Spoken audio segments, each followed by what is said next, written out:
Hi guys, it's Kate. Welcome back to my channel. So today I have a little bit of a different video for you. I went into a spiritual, like new age shop the other day, and I'm a very spiritual person, if any of you don't know that about me.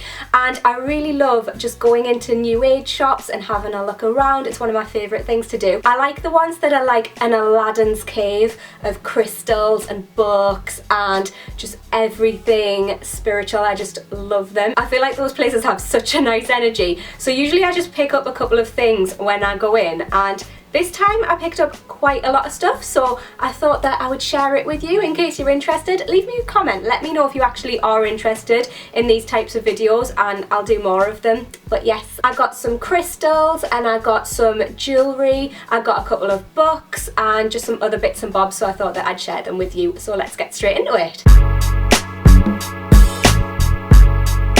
Okay, first up I picked up some crystals. I did pick up quite a few. I love my crystals so much. I'm usually drawn to bigger ones. As you can see in my background there, I've got my big clear quartz there, and I've also got a big chunk of amethyst. I absolutely love amethyst. It's literally all over the place in my house. I love it so much. But I just wanted to get a couple of little crystals because I like to use them for meditation and stuff like that. And what I do is, when I'm picking out my crystals, is I don't go for the ones that I think are the prettiest or my favourite colours or anything like that. I'll literally just go for the ones that I'm drawn to. I kind of believe that you're always drawn to the crystals that will benefit you most at that time. So I just go with whatever I'm drawn to. I'm always drawn to something. This time I was drawn to quite a few, so yeah, I'm gonna get straight into them. First off, I'll show you two because I got them to use together. These two stones are clear quartz and Selenite. They're both really good for meditation. I do love meditating. I meditate every day, or I try to meditate every day. It just helps me to keep on an even keel, and I just feel so much better when I meditate. But anyway, this one is clear quartz. It is really good for clearing energy. It helps you to clear your aura. It's really good for meditating. It also amplifies the effects of other crystals. So if you're using another crystal, you can just kind of have this with you and it'll help to amplify its effects. It also helps you to connect to your higher self, and this one does absorb energy really easily, so it does need cleansing quite often. You'll know when your crystals need cleansing because they just become a little bit dull and murky. Sometimes they can become a little bit dusty as well. Some particular crystals have a really strong electromagnetic field, so what happens is dust is attracted to them. So if that happens to any of your crystals, what you can do is you can just cleanse them in some mild detergent and then put them outside. What I like to do to cleanse mine is to put them outside in the sunlight, but you can also put them in the moonlight, or you can put them out in the rain. You can burn sage around them. There's literally so many ways to cleanse them. But like I said, I just like to put mine out in the sunlight. I feel like the sunlight has such a lovely energy and I like it to be absorbed into my crystals. This is Selenite, which like I said is another one that is really good for meditation. It helps you to open your crown chakra, which connects you to the higher realms and to your higher self, and it can just help you to have a clear mind and clear any negative energy from your aura. So I thought that these two would be really good to meditate with together. So the first crystal that I was drawn to when I walked in is this gorgeous creamy greeny one. I just love the colour of this and I love the feel of it. It's like so smooth, it's just so tactile. I really like crystals that are tactile. You know, when you just hold them and it just feels right in your hand. It's just so soft and the edges are really smooth and everything. But this is Serpentine. It is really good for meditation. Again, it helps you to clear your chakras. It also helps to awaken your Kundalini energy, which is life force energy. It's also good for if you want to connect with the elemental realms as well. I also picked up this little turquoise crystal, which is just so beautiful. I love turquoise so much. This is associated with the throat chakra, so it helps you to speak your truth, and it's also really good for balancing your male and female energies within yourself as well. I got two larger crystals. I am really drawn to rose quartz. I've always been drawn to it. It's one of my favourite crystals. Apart from amethyst, I feel like I'm most drawn to amethyst. Like I said, I've got so much amethyst around the house, but second to amethyst is rose quartz. I've been collecting rose quartz literally since I was a child. It obviously resonates with the heart chakra and it helps you to open your heart chakra. It helps females with their menstrual cycle and with fertility and things like that. It's a really good stone for females. It has a really strong female energy. I also got citrine. I probably should have looked up what this meant. I was just so drawn to it because it's so beautiful. I know that it resonates with success and I think with money as well, but how gorgeous is that? It looks like something out of Harry Potter. So I got 3 crystal bracelets and I used to have a few of these. I have an onyx one and I have a smoky quartz one. Not quite sure where they are. So I thought that I'd pick some more up. I picked up these ones and this one is Sodalite. I just really love the colour of it. I think it's so gorgeous. This one is really good for the throat chakra. Again, it helps you to speak your truth. It's good for the brow chakra as well, which is your third eye. So it helps you to develop your intuition. And I don't actually know what these two are because they weren't labelled and a lot of crystals look the same as each other. I'm assuming this one is Serpentine like the other crystal because it looks kind of the same colour. I mean, tell me what you think if any of you guys are into crystals, but I'm assuming it's Serpentine. I don't know what this is. I feel like it might be new jade, but I can't be sure. I just absolutely love the colour of it. I just think it's absolutely stunning. I'm going to take these off because they're going to like rattle. I also got a new Labradorite ring which I'm wearing on the same finger as I used to wear my old Labradorite ring.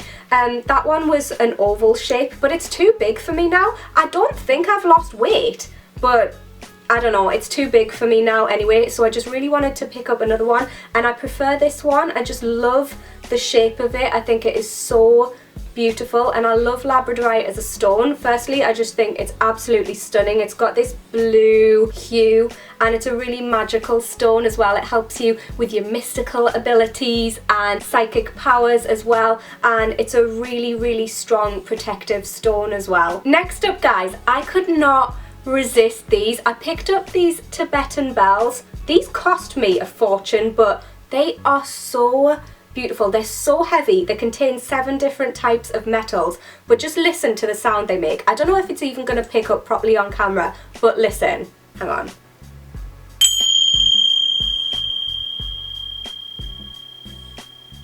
I don't know if you can hear it, but that is still going on. Like I can still hear that now. It's only just stopped now. How crazy is that? I like to use bells to cleanse the energy of a room, or if I just want to cleanse my own energy or the energy of anything really. Sound is a really good way to cleanse energy and yeah, they're just amazing. That sound, oh my gosh. I love these so much. I will literally cleanse every room I walk into for the rest of my life using these. I mean, I won't really because that's a bit weird, but I'll definitely cleanse my home using them. So I picked up some more incense. This is just the one that I always get. I think it's a pretty traditional one actually. It's the Nag Champa. I don't know how to pronounce this, but they sell it in Thailand and all of those types of places, and I just really like the smell of it. It's just a really traditional incense smell, but it's one of the few ones. Oh my god, the cat is eating my Tibetan Valve. She was literally chewing the rope. You're so naughty. So yeah, what was I saying? This is a really sort of traditional incense scent. It's one of the few that doesn't give me a headache. Sometimes incense can just be too heady for me, but this has got a real nice sort of floral scent.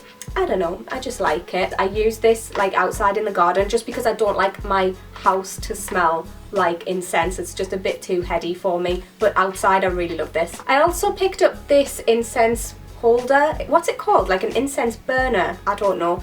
Anyway, it holds the incense sticks. It is a pebble and oh, it just feels amazing. And yes, it does have an symbol on. I know that this does offend some people because some people feel like it's cultural appropriation, which I get, but at the same time I actually love the symbol. I love what it symbolises, and it's used in so many different cultures and philosophies across Asia, and I just really love it. So yeah, I can see how it is culturally appropriated because it's been brought into Western culture on like jewellery and stuff like that, but at the same time I personally love the meaning of it. Like, I understand the meaning of it, I love it, and I just think it's such a special symbol. So yeah, that is why I picked this up. Please don't go mad at me in the comments because I am white and I have a stone with an symbol on, okay? And also I'm mixed race as well. I'm not even fully white, okay? Not that I have to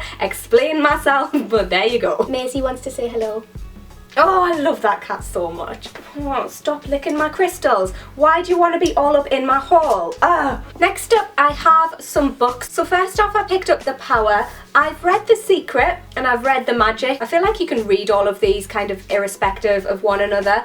I feel like you don't need to read this if you've read The Secret, because I've read like the first couple of chapters and I feel like it's a bit of a regurgitation. In the introduction it does say that you don't need to read both, but I just really wanted to give it a read anyway. I really, really love The Secret. If you don't know what it's basically about the law of attraction, which I just love. Like, the law of attraction is real, guys. It is so real, it's unbelievable. If you don't know about it, just go and look it up. It will change your life. The next book that I picked up is this one that I've been wanting to read for a while. It is The Art of Happiness. It's by the Dalai Lama and Howard C. Cutler. It's written by Howard Cutler, but he basically sits down with the Dalai Lama over a number of years, I think it is, and he's written this book which basically explains the concept of Buddhism, but in a way that Western people can understand and can apply to their own lives. So I really, really love the philosophy of Buddhism. I resonate with it so